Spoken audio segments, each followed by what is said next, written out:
ସମସ୍ତଙ୍କୁ ନମସ୍କାର। ଆଜିର ବିଷୟବସ୍ତୁ ହେଉଛି ନିଜ ଆଖି ସର୍ବସାକ୍ଷୀ ବା ନିଜ ଆଖି ଶ୍ରେଷ୍ଠ ସାକ୍ଷୀ। ଆମ୍ଭେ ଜାଣୁ ଭଗବାନ ପ୍ରଦାନ କରିଥିବା ସମସ୍ତ ଅଙ୍ଗ ପ୍ରତ୍ୟଙ୍ଗ ମଧ୍ୟରେ ଚକ୍ଷୁ ବା ଆଖି ହେଉଛି ଶ୍ରେଷ୍ଠ ଦାନ। ଯାହାର ଆଖିକୁ ଦିଶୁନାହିଁ ବା ଯେଉଁମାନେ ଜନ୍ମରୁ ଅନ୍ଧ ସେମାନଙ୍କୁ ତ ନିଶ୍ଚିତ ଭାବରେ କୁହାଯିବ ଯେ ସେମାନେ ହିଁ ସଂସାରରେ ଅଧିକ ଭାଗ୍ୟହୀନ। କାରଣ ଆଖି ନଥିଲେ ସଂସାରକୁ ଆମେ ଦେଖିପାରିବା ନାହିଁ ଏବଂ ଏ ଦିବ୍ୟ ସଂସାର ସୁନ୍ଦର ସଂସାରକୁ ଆମେ ଅନୁଭବ କରିପାରିବା ନାହିଁ କିମ୍ବା ଭଗବାନଙ୍କର ଏ ଅନବଦ୍ୟ କୃତିକୁ ଆମେ ଦେଖି ଉପଭୋଗ କରିପାରିବା ନାହିଁ। ତେଣୁ ନିଜ ଆଖି ହେଉଛି ଭଗବାନଙ୍କର ଶ୍ରେଷ୍ଠ ଦାନ ବୋଲି କହିବା ଠିକ ହେବ। ନିଜ ପାଇଁ ନିଜେ ସାକ୍ଷୀ ହିଁ ଶ୍ରେଷ୍ଠ ଅଟେ। ଅନ୍ୟ ଉପରେ ବିଶ୍ୱାସ ଭରସା ଦୁଃଖ ଜଣାଇ ଉପରକୁ ଉଠିବା ଅସମ୍ଭବ ଅଟେ। ନିଜ ଚକ୍ଷୁ ଓ ଅନ୍ୟ ଚକ୍ଷୁ ଭିତରେ ବିରାଟ ପାର୍ଥକ୍ୟ ରହିଛି।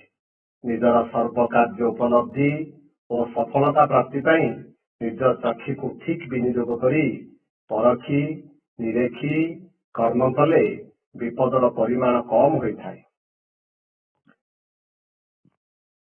ନିଜ ଆଖି ଦ୍ୱାରା ଆମେ ପ୍ରାୟ ସବୁବେଳେ ଅନ୍ୟର ଧନ ସମ୍ପତ୍ତି ପଦ ପଦବୀ ଟଙ୍କା ପଇସା ପାପ ପୁଣ୍ୟ ଧର୍ମ ଅଧର୍ମ ଇତ୍ୟାଦି ସିଧାସଳଖ ଦେଖିପାରୁ।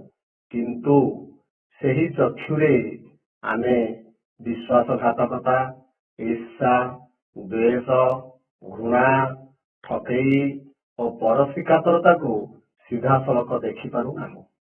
କିଏ କେତେବେଳେ କାହାକୁ କଣ କରି ତଳକୁ ଖସାଇଥାଏ ତାହା ନିରେଖି ଓ ପରଖି ଚାହିଁଲା ପରେ ଜଣାପଡ଼େ। ଚାହିଁଲା ବେଳକୁ ନେଡ଼ି ଗୋଡ଼ କହୁଣିକି ବଢି ଯାଇଥାଏ ଓ ସବୁ ସରିଯାଇଥାଏ। ନିଜ ପାଇଁ ନିଜ ଦ୍ୱାରା ନିରେଖି ପରଖି ନକରି ବାଇଗଣ କିଣିଲେ ବେପାରୀ ପୋକଡ଼ା ଖରାପ ଛଡ଼ା କେବେ ବି ଭଲ ବାଇଗଣ ଦେବେ ନାହିଁ ଏବଂ ଏଥିରେ ବେପାରୀର କିଛି ଭୁଲ କିମ୍ବା ପାପ ନୁହେଁ, ବରଂ ନିଜ ଆଖି ହିଁ ଦୋଷୀ ଓ ନିଜେ ହିଁ ପାପୀ। କାରଣ ଏ ସଂସାରରେ ଭଗବାନ ଏଭଳି ସୃଷ୍ଟିକୁ ଗଢ଼ିଛନ୍ତି ସଂସାର ଠିକ ଚାଲିବା ପାଇଁ, ସଂସାରକୁ ଠିକରେ ଚଳେଇବା ପାଇଁ ଉଭୟ ଠକିବା ଏବଂ ଠକାମିରେ ପଡ଼ିବାର ରହିବେ। ଦୁଇ ଜଣ ଯାକ ସଂସାରରେ ରହିବେ। ବିଶେଷତଃ ଯେଉଁମାନେ ଠକାମିରେ ପଡ଼ନ୍ତି ସେମାନଙ୍କର ହିଁ ଅଧିକ କ୍ଷତି ହୋଇଥାଏ। ଯେଉଁମାନେ ଠକେଇ କରନ୍ତି ସେମାନଙ୍କୁ କମ କ୍ଷତି ଘଟେ। କାରଣ ଭଗବାନ ଆମକୁ ଯେଉଁ ସୁନ୍ଦର ଆଖି ଦେଇଛନ୍ତି ଆମେ ତାକୁ ଠିକ ବ୍ୟବହାର ନ କରି ଆମ ଭିତରେ ଥିବା ଈଶ୍ୱରଙ୍କୁ ଅନ୍ୱେଷଣ ନ କରି ଆମ ଭିତରେ ଥିବା ଚିନ୍ତନକୁ ପ୍ରୟୋଗ ନ କରି ଆମେ କେବଳ ଅନ୍ୟ ଉପରେ ନିର୍ଭର କରି ଚାଲିଲେ। କିନ୍ତୁ ସଂସାରରେ ଅନ୍ୟମାନେ ତୁମର ଉନ୍ନତି ପାଇଁ କେବେ ବି ତୁମ ଭଳି ତୁମର ଯେଉଁ ଇଚ୍ଛାଶକ୍ତି ଏବଂ ଭାବନା ରହିଛି ତାହାକୁ ସେମାନେ କେବେ ବି ଅନୁଭବ କରିପାରିବେ ନାହିଁ।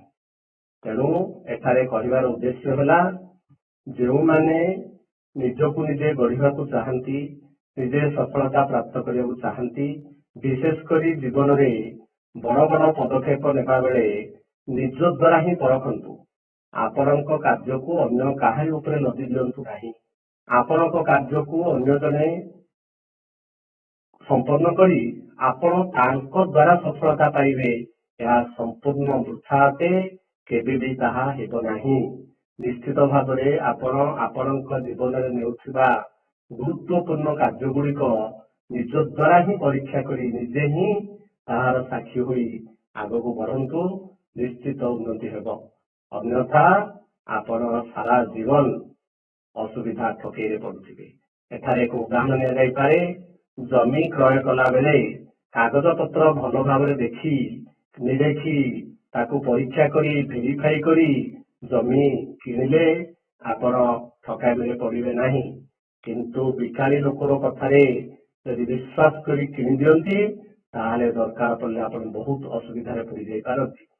ठीक सही परी विवाह बेले जेकोसी जगह बरपात्र पात्री खोजा जाए सेतेबेले उभय पक्ष भल भाव परखी निरखी विवाह को जदि ठीक कराती ताहले उभय दाम्पत्य जीवन सुख हेब।